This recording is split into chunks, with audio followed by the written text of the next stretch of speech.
And if I told you that before Adam stepped in the Garden of Eden, the sacred place of creation was already inhabited and guarded by black angels with imposing appearance, flaming eyes, and a divine mission that most people have ever heard? Could you face this truth? Or would you rather keep believing in the narrative that told you? Prepare yourself, because what you will hear in this video will challenge everything you thought you knew about Eden, angels, the origin of humanity, and even the color of spirituality. We are not talking about conspiracy theory. We are talking about ancient, hidden, deleted, or distorted mysteries over the centuries. Mysteries that begin in forgotten biblical books, apocryphal manuscripts, Ethiopian traditions, and revelations you do not find in the traditional pulpits. In this video, you will find that black angels not only existed, but played a crucial role in the spiritual history of humanity. They were there before the creation of Adam, as heavenly guardians of Eden. What's more, there is strong evidence that the Garden of Eden, yes, the true Eden, can have been on African soil. Have you ever wondered why so many old texts were taken from the Bible? Why were certain stories silenced? Or why, to this day, is there resistance to associate the figure of angels with black, afro, or melaninated features? It is not just an image issue. It is spiritual identity. It is about divine origin. It is about rescuing the hidden truth of an entire people. The Bible is full of codes, metaphors, and symbolism. But she also brings clues, clear if you know where to look. Clues that reveal who the first heavenly beings were. What was the color of their appearance, because they were placed in Eden as guardians, and what it has to do with the black people today. This video is much more than a spiritual investigation. It is a call to those who always felt that there was something beyond what was taught in the churches. A call to those who want to reconnect with their forgotten spiritual heritage. Today you will dive to me at 10 points that will open your mind and light your soul. Who were Eden's spiritual guardians before Adam? What do the apocryphal texts and the Book of Enoch reveal about black-looking angels? The possible African cherubim do Eden location, according to ancient studies and traditions. The relationship between these angels and the spiritual origin of the black people. Why have these mysteries have hidden over the centuries? The ignored biblical evidence indicating heavenly dark-skinned beings. The connection between black angels and the concept of divine justice. What does science, archaeology, and faith have to say about this topic? How this transforms the way we see spirituality and identity. And finally, what is the impact of this revelation on your spiritual life today? Are you ready to see with other eyes? So take a deep breath, because what comes next can change your way of seeing the sky, the earth, and yourself. Now you started seeing deeper layers of this hidden truth. I want to know. What do you think about it? Have you ever heard of black angels keeping Eden before the creation of Adam? Leave your opinion, doubt, or even a verse you think you connect with this topic here in the comments. His participation is essential so that we can together unravel these hidden mysteries of Scripture further. If this content has already made you reflect or woke up something inside you, show that you are with us on this journey. Subscribe to the channel right now so as not to lose the next videos. Leave your like. It helps YouTube a lot to deliver this type of content to more people looking for deep revelations. Each like, every inscription, and each comment is like a light turning on in the middle of the spiritual darkness they tried to cast on this subject. So let's spread this truth together, because it's just the beginning. Let's continue this revelation that is already moving your mind and perhaps even your heart. Now that you know that there is a real and biblically coherent possibility that black angels have inhabited Eden before Adam, we need to understand more depth what Eden really was according to the Scriptures. Not the infantilized version we hear in Sunday schools, but the most spiritual, symbolic, and mystical description that many prefer to ignore or simply are not prepared to accept. In the Bible, Eden was not just a handsome garden with trees and domesticated animals. It was described as a sacred environment, a space of direct connection between heaven and earth, between the spiritual and the physical, a place where the glory of God fully manifested itself. And here is a very important detail. Eden was not accessible to any being, was protected, exquable, delimited. And the book itself shows us that after the fall of man, cherubim were placed at the entrance of Eden, wielding flaming swords to prevent access to the tree of life. This already shows us that heavenly beings were directly involved with this place, not just as visitors but as guardians, as a very high-level spiritual soldiers. But here comes the question. Did these angels come up only after the fall of the man? The answer, if we are honest with the scriptures and the apocryphal texts, seems not to be. The angels were already there. They were created before man, in a dimension of glory that precedes the physical time we know. And if they were created before, who were they? Where were they? What was your appearance? And why are there records that describe them with black strokes, with color, with polished bronze shine, ardent, looking like coal on the ember? Let's get in a part that many people avoid, or don't even know. Several ancient texts, including Enoch's own book, which, although not in the canonical Bible, is considered sacred by various ancient traditions such as Ethiopian, describe dark, luminous, powerful angels. And you may be wondering, but why have I never heard it before? It's simple. This type of information challenges the religious structure built over the centuries, where the angelic representation has been closed, aestheticized, and placed within Western cultural standards. The angels we see in Renaissance paintings, with delicate faces and golden hair, have absolutely nothing to do with the biblical description of beings such as cherubim, seraphim, or the so-called angels of the Lord. In fact, the more we seek in the scriptures and historical accounts, the more we come across descriptions that refer to intensity, dark color, fire, brightness, bronze, an appearance that imposes fear and reverence, no ternura. And here comes a very important detail. The ancient African culture, especially the Ethiopian and the Nubia, has always represented spiritual beings with dark skins, gold armor, and flaming eyes. Not as a racial issue, because we are talking about ages prior to the concept of modern race, but as a direct connection between color, light, and spiritual power. This is not an invention. It is in the records. It is in the manuscripts. It is in the ancestral spirituality that many ignore. When we return to Eden, we understand that he was not just a physical place. He was a portal between dimensions, a center of spiritual government where cosmic decisions were made, where divine orders were executed, and someone needed to be there to ensure that this sacred space was preserved until the given time for the entrance of man. Do you really think God would leave such an important, unprotected place? Or would he entrust this mission to beings who carried his glory upon himself? Strong beings, black, incandescent, endowed with direct spiritual authority. Jewish and mystical tradition speaks of pre-Adamic time, a time when angels walked down the earth, where spiritual missions were underway, even before humanity was shaped from the clay. This time is not explored in the pulpits because he confronts a simplistic narrative of creation. But it is there, hoping to be rediscovered by those who have real hunger. And that's why you're here, isn't it? Because something inside you know that there is more than they told you. What if this more is just proof that the first beings to keep Eden were black, that their brightness was not an absence of light, but its maximum concentration, that their skins like burnt bronze were just a reflection of God's presence over them, that their voices did not sing gentle hymns, but resonated as thunder, as echoes of eternity? Isn't that reason enough to rescue this story, dust off ignorance, and confront centuries of distortion? What's more, why does this theme bother so much? Why? When we talk about black angels, some people feel uncomfortable. Is it because they were taught, even without realizing it, to associate spirituality with white aesthetics, angelic with delicacy, holiness with pallor? But the God of the Bible is not a God limited to Western stereotypes. It is consumer fire. It is inaccessible light. It is multiform, and the beings created by him reflect this glory in their many forms. If Eden was the place of glory, then the guardians of Eden had to carry this glory upon themselves, and many texts suggest that this glory manifested itself in shining black skin, in intense spiritual strength, in authority coming from the eternal throne. These beings not only protected Eden, they preserved God's plan until man was formed and had a breath of life.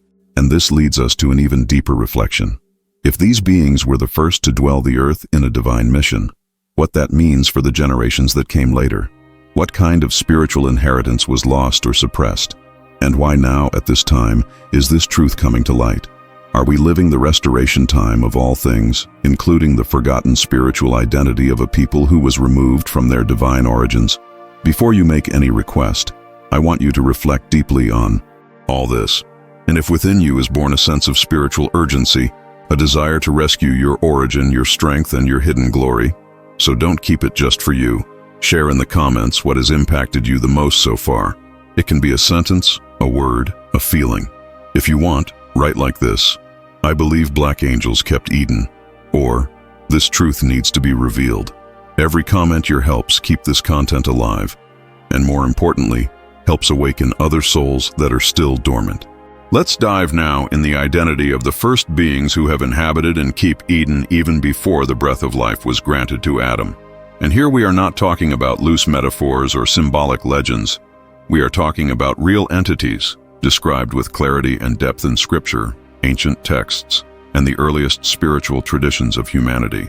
These beings were called cherubs and seraphim, and not only appear at timely times of the biblical narrative, but they are positioned in the most sacred and strategic places of creation, including Eden. You may be surprised to learn that the first active characters of Eden's narrative after the fall of Adam and Eve were not men or animals, but angels with impressive appearance and non-negotiable mission, protecting the garden entrance. Genesis 3:24 says clearly, "And having thrown away the man, he put cherubim to the east of the Garden of Eden, and an inflamed sword that walked around, to keep the path of the tree of life." Do you notice the detail here? These angels do not appear out of nowhere. They were already available, prepared, made available to God to occupy a maximum spiritual security space. The function of keeping Eden was not given to any creature, but to cherubim, spiritual beings of the highest hierarchical level. But the most interesting is not only the presence of these angels, but the way they are described in other parts of the Bible. Ezekiel 1, for example, brings one of the most powerful descriptions of cherubim. The text speaks of beings with appearance as of my lit's ember, amber color, and lightning out of their midst. This appearance is not of a cute angelic being with pink cheeks and harp in the hands. We are talking about black incandescent beings wrapped in fire, with polished bronze appearance, an image common to prophetic texts. It is no coincidence that in Revelation 1:15, the appearance of the glorified Christ himself is described as similar to polished bronze, and his eyes as flames of fire. This leads us to an even deeper point. The fact that Eden's primordial guardians were not only present, but were chosen by their spiritual authority, impactful appearance, and the ability to represent God's righteousness. They were not passive beings, but soldiers from heaven. And many of these angels, according to various biblical traditions and interpretations, were black, or rather, with a spiritual body manifested in dark, flaming, intense forms, not as absence of light, but as excess of it. There is something that few notice, but that carries a tremendous revelation: the use of the flaming sword. The sword that the cherubim wielded was not just a weapon, but a symbol. The flame was not only literal fire, but it represented the divine presence, the zeal of God, the judgment, the uncompromising holiness. And this is very strong, because the same kind of fire appears when Moses meets God in the burning bush, when Elijah is taken to heaven, when the Holy Spirit descends as fire tongues in Pentecost. In all these manifestations, the flame represents glory, purity, separation. And it is this kind of glory that the guardian angels carried upon themselves, radiating an intense and dark light at the same time, like coal in embers. Think to me, why would God, in all his wisdom, trust the protection of such a sacred place as Eden to fragile angels, or without presence? This was never part of the divine standard. When God establishes something sacred, he puts a high-level spiritual barrier to protect it. And that is what he did to Eden. He positioned the most imposing angels in heaven as eternal sentries of that holy territory. And when you start making connections, you realize that these same angels, the cherubim and seraphim, appear in the Saint of Saints in the tabernacle, embroidered in the curtain that separated the holy place from the most holy place, appear in heavenly visions such as Isaiah in chapter 6, where seraphim cry, "Holy, holy," of the throne of God. They are always associated with protection, presence, and glory. They are not background figures. They are the first to enter the scene when something heavenly is being established or protected. And that shows us that the first layer of Eden was spiritual, not physical. That is why, even before Adam existed, the spiritual structure was already active. The spirit world did not start with man. He was only introduced in this existing plane, already populated by beings of light. and in many cases, of dark light. It seems strange to say that. So think about the universe. The night sky is dark, but full of stars that shine like fire. The deep darkness of space is not the absence of creation. It is the manifestation of another type of glory. The same applies to angels. The color does not diminish the divinity. The dark does not erase the sacred. On the contrary, in many contexts, it is precisely in the dark that light reveals itself more strongly. And if the guardians of Eden were indeed black angels, as many records indicate, it changes the whole perspective of those who have the right to carry spiritual inheritance. Perhaps what for centuries has been treated as exotic heresy or symbolism, whether it is actually a hidden part of human history, the part that connects black peoples directly with the mission of protecting, keeping, and revealing the glory of God from the beginning. Not as a people chosen later, but as a people already present in the spiritual structure of the divine plan, since before the clay receives the breath of life. Now tell me, have you ever thought of this possibility? Had it ever allowed one to imagine that the first beings that God positioned as guardians of creation were similar to you? That their color was not irrelevant detail, but part of the revelation that was hidden for centuries? If something inside you is awakening, I want you to write here in the comments now, "I recognize my spiritual heritage," or "The black angels were in Eden, and I want to know more." These simple but powerful phrases help this video reach other people who, like you, are feeling this call in the spirit. Let us follow the revelation trail and dive even deeper into this spiritual riddle that traditional religion has tried to silence for centuries. If the cherubim and seraphim were indeed the guardians of Eden, and we already understand that their appearance was anything but conventional, now we need to confront one aspect that most avoids: the color of these spiritual beings. Yes, let's talk about what, for some, seems irrelevant, but actually hides a deep key: the black appearance of heavenly angels, but also described in mystical perceptions, but also in apocryphal texts, such as the Book of Enoch, the ancient Ethiopian books, and even poorly preached prophetic visions in today's pulpitos.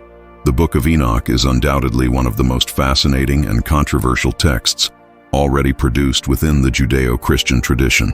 Although it has not been included in the traditional biblical canon, it is considered sacred and authentic by various Oriental churches and above all by the Ethiopian Orthodox Church, which maintained this knowledge alive while the West chose to erase it. And why was this book rejected? What does it bring that bothers you so much? One of the possible answers is exactly in the visual description of heavenly beings. Enoch describes angels such as resplendent beings like burning fire, but also speaks of beings that looked like black torches, with dark skin as incandescent charcoal.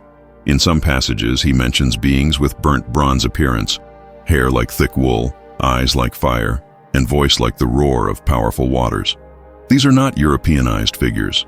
These descriptions refers directly to Afro in the Oriental aesthetics, refer to a spirituality of strength, depth, heat, intensity, and color. Now stop and think to me. If these texts describe angels with black characteristics, why did Western Christian art portray them for centuries such as white, blonde beings, wings of clear feathers, and soft features?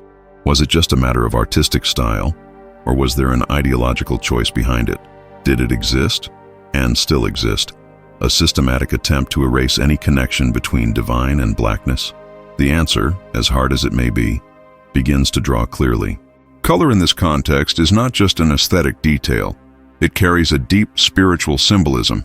In ancient Hebrew thought, for example, the black was associated not with evil, as it was spread later by distorted interpretations, but to the depth of mystery, the dimension of the hidden, the sacred that cannot be looked directly. That is why when Moses rises the hill to meet God, he enters a thick cloud of darkness where God dwells. Yes, that's right. In several passages, God is described as being wrapped in dense darkness, not as embolo of evil, but as a space inaccessible to the human look, a place where his glory manifests itself so that only spiritually prepared can bear. This understanding changes everything, for by accepting that the glory of God can manifest itself through the dark color, both literally and symbolically, we make room to understand that angels of black appearance are no exception. They are manifestation of divine essence. The skin like polished bronze, hair like wool, eyes like fire, are not just poetic elements. These are signs that the appearance of these angels carries the weight of the spiritual ancestry of a people who has been hidden from history, but is now awakening. And this revelation is not limited to the Book of Enoch. Several other texts, from prophetic visions to oral Jewish traditions, confirm the idea that angels did not have a unique form, but they assumed various appearances according to their mission. And many, especially those who acted directly on righteousness, spiritual war, or protection of the sacred, assumed impressive forms, often described with dark and powerful traits. Not by chance, the angels who fought against the Nephilim, those who descended to destroy Sodom, or those who accompanied Elijah and Ezekiel, are often described with burning shine, flaming form, and burnt metal skin. It is interesting to note that the older and most literal interpretations of these descriptions had no problem with the fact that these angels could be black or dark. This only began to bother with the construction of a European imperial Christianity, which began to use the image of God, angels, and saints as an extension of the dominant white identity. But true spirituality has never been trapped in color or culture, and in this case, the colors described carry a spiritual truth that can no longer be ignored. The question of color also leads us to reflect on the spiritual mirror that humanity carries within itself. The image of angels is not just on the sacred pages.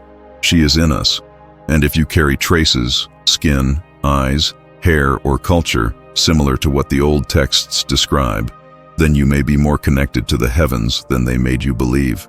Perhaps what have always tried to push you away, the color of your skin, your African ancestry, your spiritual identity, is exactly what brings you closer to the divine.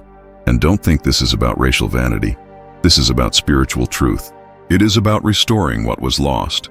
It is about looking inside and seeing that the Spirit of the Most High can, yes, dwell in a black body.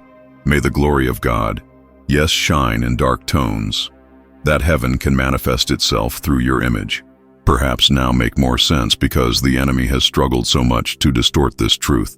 Because in erasing the image of black angels, the connection of an entire people with the sacred was also erased. But now that this truth is being restored, it carries healing power, transformation, spiritual realignment, and you are here exactly because something inside you, there in the most intimate of your soul, already knew that. I just needed words to wake up. So if all that you heard here has moved your conscience, I want to make a special invitation. Write here in the comments the phrase, "I recognize the spiritual truth of my identity," or simply say, "The sky has color, and I am part of it." This interaction is not just for engagement. It is an act of spiritual affirmation. It is a seal. It is like an echo that you launch in the digital world, but which reverberates in the spirit world. From the moment we understand that Eden's guardian angels have black appearance, as we saw in ancient and apocryphal texts, it is inevitable to advance to one of the most powerful and also more forgotten connections of all spiritual history of humanity, the direct connection between these angels and the origin of black humanity. And this, my brother, my sister, is not about racial pride. It is about spiritual truth. It is about recognizing what was hidden for generations. Because when the truth is revealed, it frees it. And the truth is that the presence of black heavenly beings before Adam's creation was no coincidence. It was prophecy. It was ancestral identity being planted in the roots of Eden. The Bible itself, in presenting the creation of man, tells us that he was formed from the dust of the earth. But pay attention. This dust was not a generic element. He had color, he had density, he came from a place. And according to the geographical location described in Genesis, with mentions to the Tigris, Euphrates, Pison, and Geom rivers, it seems that this dust originated in an African region or near Africa, rich in minerals, fertile density, and dark color. Many scholars admit, even without wanting to recognize spiritually, that the clay of which Adam was formed from the dark era. But what if this color wasn't just geological? What if she carried a deep spiritual identity, inherited from their own angels who already inhabited and protected that sacred territory before man stepping there? Now see with me this amazing connection. In ancient Ethiopian traditions, we find reports that the first men had direct lineage with heavenly beings, not only as creatures made to the image of God, but as spiritual descendants of a guardian angelic order, which acted on divine mission on earth before humanity multiply. This is where one of the most hidden lines of African spirituality comes in. The belief that the black people carry, not only physically but spiritually, the mark of guard, intercession, and spiritual war. And this is not cheap mysticism. It is foundation. It is root. In Gnostic tradition, for example, there are mentions to spiritual beings who came to earth not to fall like rebel angels, but to teach, protect, and establish divine order in the physical plane. These beings were known for their imposing appearance, eyes like torches, dark skin like melted bronze, and wisdom that surpassed the ages. In some older Gnostic schools, it was said that the children of light had flaming color like night and strength like thunder. Does it remember something? This echoes with what we have heard in the descriptions of Ezekiel, Daniel, Christ's own glorified in the apocalypse. A connection between black appearance and spiritual glory. Already in the most mystical Jewish traditions, especially in Kabbalah and in old comments of the Torah, we find clues that point to a pre-existence of souls that would have been created before the foundation of the world and would be called to inhabit human bodies in future times. Some of these souls would be called at the beginning, and it is believed that many of them would have inhabited bodies in southern peoples, the dark peoples, the sunburned people, not as a sign of inferiority, but as marks of direct exposure to divine light. There are even ancient rabbis who wrote that the people of Cush, Ethiopians, carries on their skin the memory of the fire of the presence of the Most High. Isn't that beautiful? Isn't that strong? Then stop and think.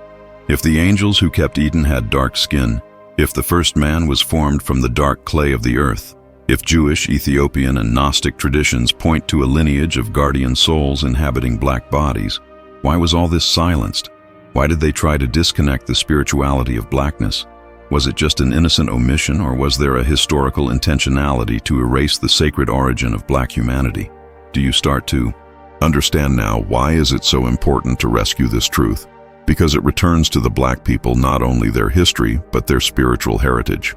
An inheritance that says, you are not an accident, you are not in the background, you are not the last in line. You are part of a divine plan that began even before humanity is shaped, and your body, your appearance, your culture, your ancestry, all this is echoing a spiritual mission that is still in progress. This mission is to protect, to reveal, to teach, to intercede, because the guardians of Eden may have left that geographical garden, but their essence remained in the generations that came later, and many of these generations were black. They were African. They were scattered around the four corners of the earth, but they never failed to carry within themselves the spark of the first protectors of the sacred. Now tell me, can you feel it? Does this vibration go through your body when you hear these words? Does this desire to find out more? To dive deep? To rescue what has always been yours? This is your spirit recognizing your origin. And no matter how many generations they tried to shut up, now this truth is coming back, and is coming back with power. So if that word lit something inside you, write here in the comments, I carry the inheritance of angels. Or, if you prefer something even more straightforward, he comments, I am spiritual descendant of the guardians of Eden. And if you haven't enjoyed this video yet, now it's the time. This strengthens this message and helps it reach more people who also need to remember who they are. And of course, if you haven't signed up yet, don't waste time. What we will reveal in the next few minutes will make you see the spirit world with other eyes. Because the lineage of black angels is just starting to be understood, and she has much more to say. So take a deep breath and follow me. Continuing the revelation that has been built layer by layer, we now come to a question that carries an almost explosive weight. What if the Garden of Eden, the paradise where it all started, was located in Africa itself? That's right. Not just any theory, it is not a modern idea based on ideological militancy. It is a possibility, real, consistent, biblical, geographical, and spiritual age. A connection that, if it is true, and there is a lot of evidence that they point out, it changes everything that told us about our origin. And when I say everything, that's all. The Bible itself in Genesis 2 gives us very specific coordinates to locate this garden. The text speaks of 4 rivers that came out of Eden: Pison, Giam, Tigre, and Euphrates. And here is a detail that many people ignore. 2 of these rivers, the Tigre and the Euphrates, still exist today. They are located in the Mesopotamian region, an area that extends between present-day Iraq Syria, and parts of Turkey. But the most intriguing is not just where these rivers are, but where they are born. And where is the Gihon born? According to various traditions and analyses, this river is associated with the region of Ethiopia, mentioned in the biblical verse itself as land of Cush. And the name Cush, when you study deeply, has always been linked to Africa, more specifically to Nubia, Sudan, and Ethiopia. That is, we have two rivers linked to Mesopotamia and two rivers connected directly to Eastern Africa. This already dismantles the idea that Eden was a fixed point, exclusively Mesopotamous, and makes room for something much deeper, an Eden that stretched through African territories, or even that originated there. Now let's go beyond the biblical text. Let's look at the ground.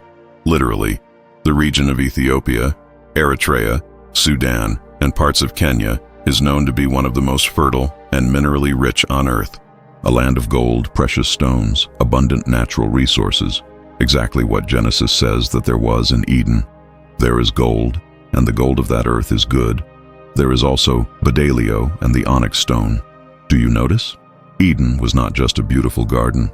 It was a place with intense natural riches, specific geological characteristics, and a spiritual geography that connects directly to the African landscape. And why isn't this openly taught? Why was this narrative silenced? Because admitting that Eden may have been in Africa to break an entire Eurocentric construction of biblical history. For centuries, the Christian narrative was shaped to place the Middle East as the spiritual center of humanity, with Europe as guardian of theological knowledge. And Africa? Africa has been pushed into the dark corner of history, seen as a land of curse, continent of delay, dog descendant. But you are starting to realize now that this was a planned distortion, because if Africa is the cradle of Eden, then Africa is also the cradle of creation, the womb of humanity, the beginning of divine spirituality manifested on earth. And this gives back to the black people a spiritual protagonism that was violently torn. It's not just a matter of geography, it is a matter of spiritual identity. Ethiopia, for example, is the only African country that has maintained a continuous biblical tradition for thousands of years. This is where they are kept, according to them, the Ark of the Covenant. This is where the Book of Enoch was preserved as Holy Scripture. This is where kings and priests spoke of Solomon's direct offspring. Do you think this is coincidence? Or is it because that soil keeps more than historical records? He keeps the spiritual memory of an earlier era, a pre-Adamic age, an era where angels kept Eden with flaming swords, and where God's presence dwelt between mountains and rivers of a continent that the world tried to forget. And here is the strongest point of all. If Africa is the place where man was formed, from the dark, fertile clay full of living minerals, then is also the place where the Yao Spirit was blown for the first time. You can't separate one thing from another. God does not form dark clay bodies and then deposit in them a white and European soul. This is inconsistent. This is spiritual racism dressed in theology. The Bible need not be reinterpreted to favor a people. It needs to be restored to reveal the truth. And this truth is that Eden was among us, that the sacred began here, that Africa was not damned, she was sacred from the beginning. The question that echoes in the heart of those who start seeing this is, why have they never told me before? Why did they always introduce me to a distant spirituality, an unreachable paradise, a sky that never seemed to have room for my color, my culture, my story? Because when you understand that Eden may have been born in Africa, everything changes. You stop seeing yourself as someone who came later. You begin to see yourself as someone who has been there from the beginning, as someone who carries in your DNA the echo of the first divine breathing. And now that this possibility is before you, you need to decide what to do with her. Will you keep it for you? Will it doubt? Or will you allow yourself to feel, as I felt, that this is a truth that can no longer be silent? If this excerpt from Revelation touched your spirit, comments below, Eden was among us, or Africa is the cradle of the sacred. These words are more than phrases. They are spiritual statements. They break erasure cycles and rekindle the fire of the truth. Now you begin to realize the piece is fitting. Perhaps a question is hammering in your heart. If all this is so strong, so clear, so rooted in scripture and ancient traditions, why have never been taught? Why don't the churches preach about black angels? Why have we never heard of an African Eden? Why was the Book of Enoch, with so many deep spiritual revelations, was taken from the Bible? And the answer, my brother, my sister, is as deep as it is uncomfortable. Because the religious system, throughout history, has transformed spiritual knowledge into control. And what could not be controlled was silenced. You need to understand that, from the early centuries after Christ, a systematic movement began to take shape. A movement led by religious and political institutions that had as their priority standardized faith, standardized narrative, and centralized spiritual power in a few hands.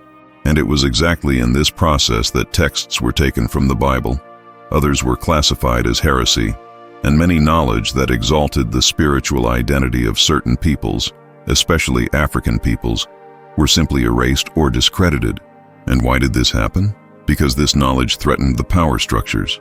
Think to me, if the people discover that God created black man from the fertile clay of Eden on African soil, if people come to imply that the first angels who kept the garden had a black, flaming, glorious appearance, if the population recognizes that there are books, such as Enoch, who describe these spiritual truths with clarity, then the system of domination, of mental and spiritual, of mental and spiritual, of mental and spiritual, of mental and spiritual rueria, in seconds.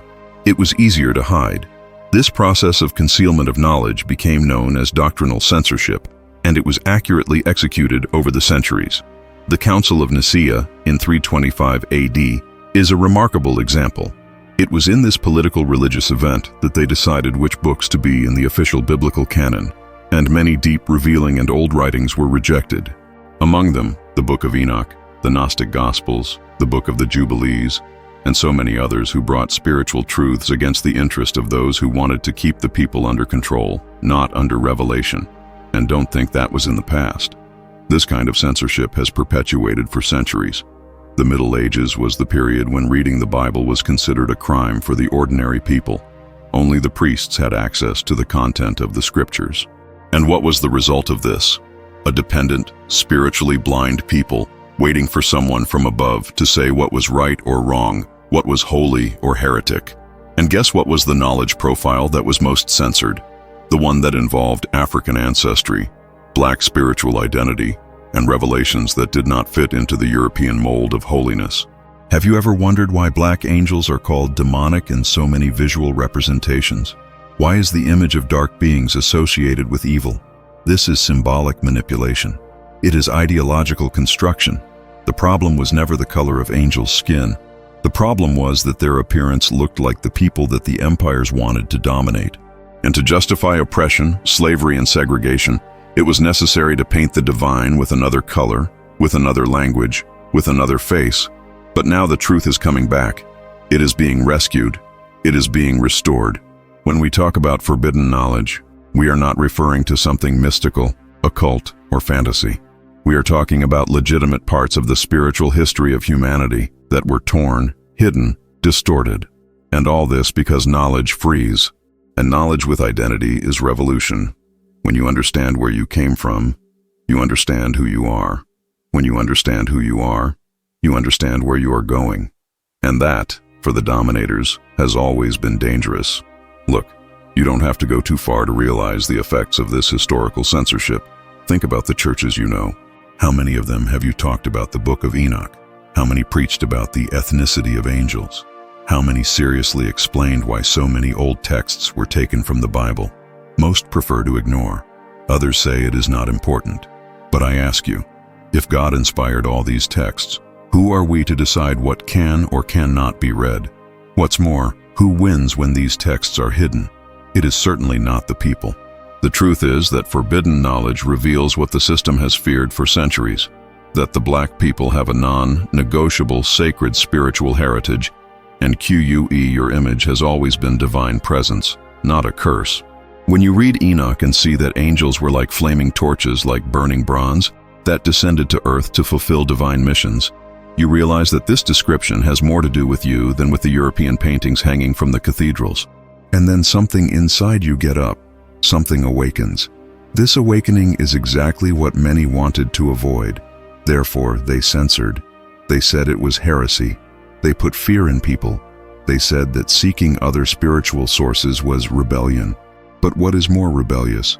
To seek the truth or to accept the lie by tradition? If there is hunger for you for answers, by identity, by reconnecting with your spiritual roots, this is not rebellion. This is the Holy Spirit blowing in your heart. Go deeper. Searches. Investigate. Unallow what they hid from you. And that is why this content is here. To break, to deconstruct, to release, to restore what was lost. Because when the truth comes back, it comes back with glory. And forbidden knowledge is being opened before your eyes right now. You are living what many before us have died without knowing. You are having access to what they tried to burn, hide, scratch the story. But neither fire, no sword, nor decree was able to erase what the sky wrote. If you have gotten here and feel that this truth pulsates inside you, writes in the comments, "The truth is coming back," or "The knowledge they have hidden now is mine." This helps not only to strengthen this video, but also to declare, in the spirit world, that you will no longer be a victim of the imposed ignorance. By continuing our revealing journey, we come to one of the most intriguing and at the same time most inspiring points of all this narrative. What was, in fact, the spiritual mission of black angels? What role these beings played within the divine plane, even before the creation of Adam? And why was their presence so striking, so intense, that it had to be erased from most religious traditions? When we talk about black angels, we are not just describing appearance. We are talking about a deep, specific, and strategic spiritual function attributed by God to these beings within His eternal project. These angels were not there by chance. They were not just witnesses of what was happening in the Garden of Eden. They were instruments of the Most High, sacred guardians, heavenly warriors, and bearers of divine justice. The Bible clearly shows us that, after the fall, God placed cherubim with flaming swords to keep the path of the tree of life. This shows us that Eden needed to be protected, and not symbolically, but with power, authority, and spiritual resistance. This only makes sense if we understand that Eden was not just a physical garden. It was a spiritual portal, a territory of divine revelation, a place where heaven and earth touched. And in such a place, who could make the guard? Who could protect what was holy against all that was profane? The black angels. They were the first warriors of the throne, those who already knew the glory and presence of God closely. They carried the authority of the Most High, the strength of justice, and the zeal for holiness. And don't think this is an exaggeration. The prophetic texts themselves, such as those of Ezekiel and Isaiah, describe beings with flaming appearance, with multiple wings, with eyes that cross everything, with voices that shudder the heavens. These are the spiritual warriors who were ahead of invisible battles, protecting territories that would still be revealed to man. And most impressive is that these beings not only kept Eden, but also performed God's judgment. They were sent to comply with spiritual sentences, to contain the advance of darkness, to destroy what was corrupted. Do you realize what this means? These angels were not passive. They were not there to beautify the landscape. They were on mission. They had a precise spiritual function: to preserve what was pure, to set limits, to resist the advancement of chaos. They were like cosmic sentries, positioned between dimensions, to prevent evil from profaning the Creator's sacred plane. And the color of these angels was not an aesthetic detail. It was a reflection of the glory they carried. Like the polished bronze, like the living in bed, like the night-laden night, these spiritual beings reflected the essence of the God that dwells in the dense clouds, in the bright darkness, in the glory that cannot be looked in front. There is no contradiction in an angel being black and being light at the same time. On the contrary, there is depth, for this light is not what the world knows. It is the light of mystery, eternity, the presence it consumes and purifies. And do you know what is most impactful in all this? Is that this spiritual mission of black angels did not end in Eden. It was transmitted, echoed, resonated in the generations that came later. The ancient African peoples recognized this spiritual heritage. They knew that the blood that ran in their veins carried something more than genetics, carried purpose, carried responsibility, carried a call to protect, to resist, to fight for the truth. It was as if there was a spark of the ancient guardians inside them, a memory of the time when their heavenly ancestors walked between the trees of paradise with flaming eyes and swords of light. And it is no coincidence that, throughout history, black peoples have always been in a position of spiritual resistance. They fought against empires, against slavery, against erasure, against distortion. It wasn't just a physical struggle, it was a spiritual war that crossed centuries. And this war continues to this day, only now it is by consciousness, by memory, by restoration of spiritual identity. The enemy always knew that if these people woke up to who they really are, the spirit world would change. And that's why the system has done everything to hide the traces of black angels, erase their names, distort their appearance, silence their mission. But now you are listening. Now you understand. Now you are realizing that this story is more yours than you imagined. Perhaps you were taught that angels were others, that the saints had another face, that the legitimate spirituality came from other peoples. But the Spirit is whispering in your heart that you have always been part of it, that within you there is a seed of Eden warriors, that your existence is proof that the mission is still in progress, and that you are being called to resume the post they have tried to take from you. The mission of black angels was not just protecting a garden. It was to protect the divine plan. It was to ensure that the purpose of the Most High was not corrupted. It was to serve as soldiers of light, not of the superficial light that blinds, but from the dense light that reveals, transforms, and frees. And this same light is lightning now inside you. Because you are listening, you are awakening. And once this consciousness comes in, it can never be erased again. If what you heard so far has awakened something in your soul, comments here. I carry the mission of black angels. Or if you want to be even more straightforward, write, I'm a spiritual guardian at this time. These phrases are not just words. They are statements of covenant, identity, belonging. To the extent that this truth is being revealed before their eyes, there is no way to stop to reflect deeply on what all this means to today's humanity, especially for the black peoples, who for centuries have been torn from their history, disconnected from their spirituality, and reduced to a narrative that always placed them in the last place. Now, with everything we are bringing to light, with every piece of revelation you are receiving in this video, a question needs to echo inside you tightly. What does it reveal about who we are today? About our role, our identity, our mission as spiritual beings living in this time? For a long time, we were taught to see our existence from pain, struggle, survival.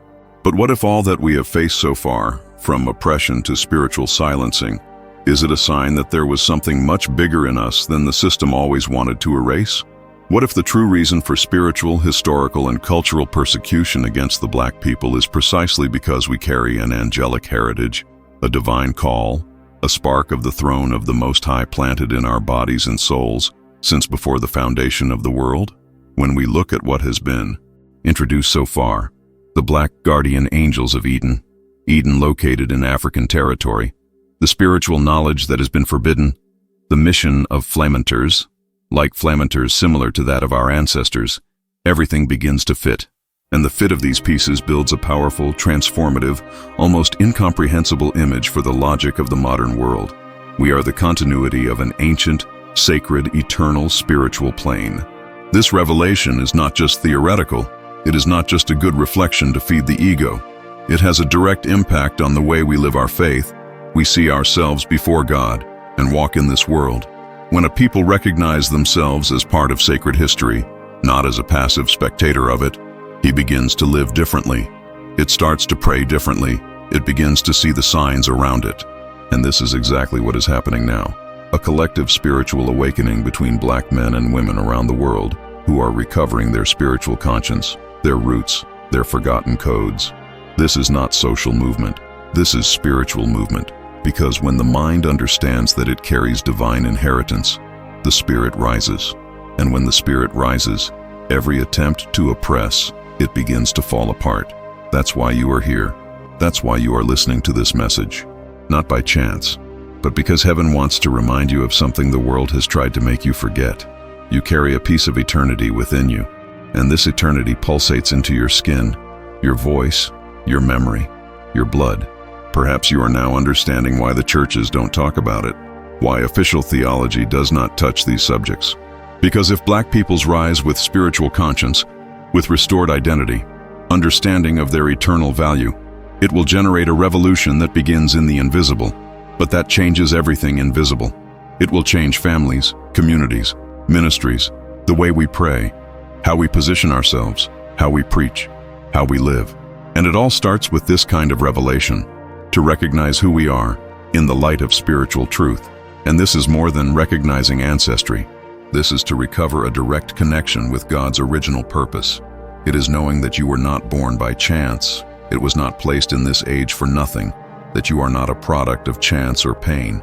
You are a reflection of a plan that started with black angels, passed the Eden clay, crossed the centuries of concealment, and now comes to you right now, asking to be restored. And if it moves your heart, your faith, your spirit, then it is a sign that you are ready. Ready to live your spirituality, not as someone who needs to adapt to the mold of others, but as someone who carries their own revelation, their own voice, their own altar. Because when you understand that the angels of Eden had your color, when you realize that the sacred ground where God put the tree of life looks like your origins, so you begin to see that heaven has always spoken your language. You were taught to listen to another language, but now this listening is being restored. Now, the language of the soul is coming back. Now spiritual consciousness is aligning itself with eternal purpose. And this will change the way you pray, how you praise, how you preach, how you live, because you will know that you are not looking for something distant. You are returning to something that has always been yours.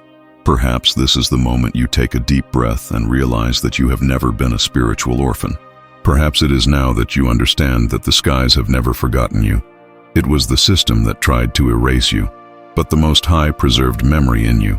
And now, she's awakening. And this awakening won't stop. It will grow. It will spread. Will set heart for hearts. Because the truth, when revealed, becomes movement. And you are part of this movement. If this revelation has touched something deep in you, comments now. I am part of the eternal plane, or my spiritual identity is being restored. These statements strengthen the message, open spiritual portals, and help this video reach others that, like you, are ready for this truth. If you have come here, it's because something inside you has really awakened. And so I want to thank you. You not only watched a video, you walked with me for a revelation trail that the system tried to erase for centuries. Now I invite you to subscribe to the channel, because what comes next will further deepen it all. Each new video is a new layer of real, and you won't want to lose it. And if this message has touched your spirit, leave your like right now. It helps YouTube understand that this content needs to reach other lives that are also ready to wake up. And to seal everything we live here, write in the comments, I am heir to the forgotten truth. This phrase is not just a comment. It is a spiritual act. You are saying to heaven and to the world that you are back.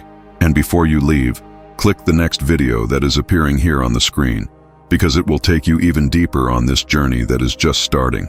We see each other there. Shalom.